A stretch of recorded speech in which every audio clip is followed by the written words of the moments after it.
Sometimes what we love does kill us, literally. This is the story of Dawn Brancheau, a renowned Seaworld orca trainer whose death shocked the world. Brancheau's orca shows brought millions to the park, millions of dollars, and millions of guests. None of this mattered on February 24, 2010, when she was killed by one of the orcas she had come to know and love over the years. Dawn Brancheau made up her mind when she was 10 years old, back when she was still Dawn Therese LoVerde, and her parents took her to Seaworld in California. She'd known right then and there what she wanted to be when she grew up. Seeing Shamu, the world's most famous orca, perform one of the routines at Seaworld was enough to convince the little girl. She wanted to work with animals. Even better, she wanted to work with orcas, infamously known to the world as killer whales. There are no other animals like orcas, quite literally.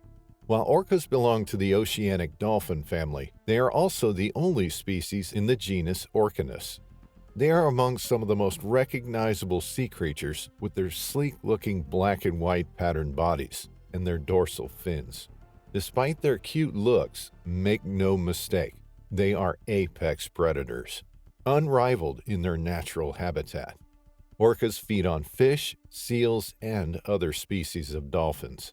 They don't normally see humans as prey, but this doesn't mean our interaction with the species is as limited as it should be. Some populations of orcas are considered threatened or endangered due to marine mammal parks, such as Seaworld, among other things. And as Dawn Brancheau's story shows, it took a human tragedy for marine mammal parks to adjust their practices and their treatment of the spectacular creatures. The woman first spent 2 years working with dolphins at Six Flags in New Jersey. It wasn't until 1994 that she began her career at SeaWorld Orlando, where she started out as a trainer by working with otters and sea lions. 2 years later, in 1996, Dawn married Scott Brancheau, and she started working with orcas. Her childhood dream was finally true. Dawn Brancheau worked hard for her dream, even when she had it in the palm of her hand. She knew working with orcas was dangerous, though attacks in captivity are very rare. In order to maintain her safety, Brancheau had to be fit. As a result, the trainer ran marathons, lifted weights, and cycled to stay in good shape. By the time she became a senior trainer, Brancheau was already well known. She took part in multiple SeaWorld public performances, essentially becoming the face of SeaWorld. Billboards throughout Orlando showed Dawn Brancheau performing with her beloved orcas. Her shows attracted the public like no others. The various stunts she would perform alongside the mighty animals delighted the young and the old alike. In 2010, Dawn Brancheau was already established as one of the world's most famous orca trainers. At 40 years old, Brancheau was still as dedicated to her work as ever. Seeing the 5'1" woman getting massive orcas to obey her was impressive, and the public relished in her shows. One of the most popular shows offered by SeaWorld in 2010 was called Dining with Shamu. The concept was simple. Visitors enjoyed a meal while being entertained by an orca training performance. After the show, visitors could also go to the viewing area and snap some photos of the orcas. While the original Shamu had died in 1971, SeaWorld trademarked the name and used it for various shows. Even more, several of the park's orcas have been given the name over the years. On the afternoon of February 24, 2010, Dawn Brancheau was set to perform a Dine with Shamu show.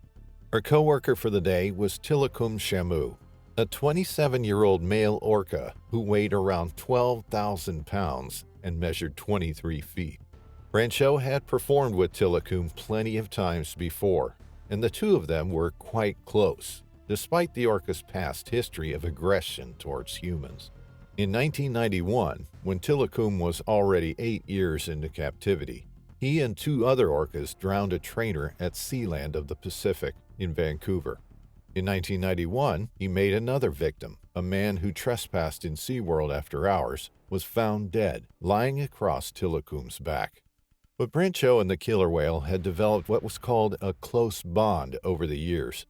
According to John Hargrove, a senior trainer at Seaworld, Tilikum had a great relationship with her, and she had a great relationship with him. Even more, Tilikum seemed to love Brancheau, and Brancheau most certainly did love the whale. But it was all about to change on February 24, 2010. The show went well at first. Tilikum was obedient, performing all the stunts the way he was supposed to. Brancheau was not alone with the whale. The practice was for each trainer to have at least a spotter, a trainer who would ring an alarm and throw a rope or net into the tank if a trainer were to be attacked by a whale. On that Wednesday, Brancheau worked alongside two spotters, Jan Topoleski and Lynn Shaber. The show went well, and soon enough it was over. After the stunts, Brancheau usually had a bonding session with the orcas, just before visitors could come and take pictures of the animals. And it was during the bonding session that it all went horribly wrong. The 40-year-old was interacting with the orca nose to nose, and then something happened, something that terrified the audience. From where Jan Topoleski was standing, it seemed like Dawn Brancheau's long hair floated on the water directly in Tilikum's mouth. Brancheau struggled to free her hair from the orca's mouth, but Tilikum was known to be possessive. He disliked letting go of his toys. While Topoleski and others saw the whale getting a hold of Brancheau's hair, other witnesses claimed the orca had actually grabbed the woman by the arm. No matter which one of these was correct, there was no doubt about what happened next.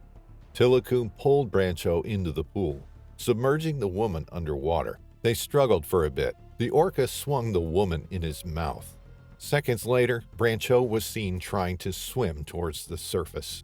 Tilikum retaliated. He struck Brancheau, but the woman persisted. Once again, the orca struck Brancheau. Then he immediately began swimming underwater with Brancheau in his mouth. The animal was agitated, swimming erratically. Staff tried to ask for control by slapping the water, but Tilikum seemed to have forgotten his training. Instead of obeying, he thrashed violently, becoming more and more agitated. Finally, 30 minutes later after Tilikum had begun his attack, several Seaworld employees were able to redirect the orca into a smaller pool. Tilikum still didn't want to release Brancheau's now lifeless body, but this smaller pool was suited with a very useful addition, a hydraulic base. The bottom of the pool could be raised, which essentially beached the animal. Staff members then used a net to extract Dawn Brancheau from Tilikum's mouth. Brancheau had suffered horrible injuries. Her spinal cord had been severed in the attack, and she had been scalped. Tilikum kept attempting to get Brancheau's body even after she was removed from the water. When her body was placed 5 feet away from the pool, Tilikum kept lifting himself above the pool wall as if he was trying to reach Brancheau. Brancheau died of drowning and traumatic injuries. Her death was ruled an accident. As a direct result of the tragedy, Seaworld was faced with the need to change its protocol. Seaworld trainers no longer entered a pool to perform a show following Brancheau's death. OSHA, the Occupational Safety and Health Administration, fined the park in August 2010 for 3 safety violations, citing the company willfully put its staff at risk. Seaworld filed a series of appeals in order to receive permission to return to water performances, but a special Labor Department commission declined to hear the case in 2012. In 2016, following public backlash, Seaworld stopped breeding captive orcas.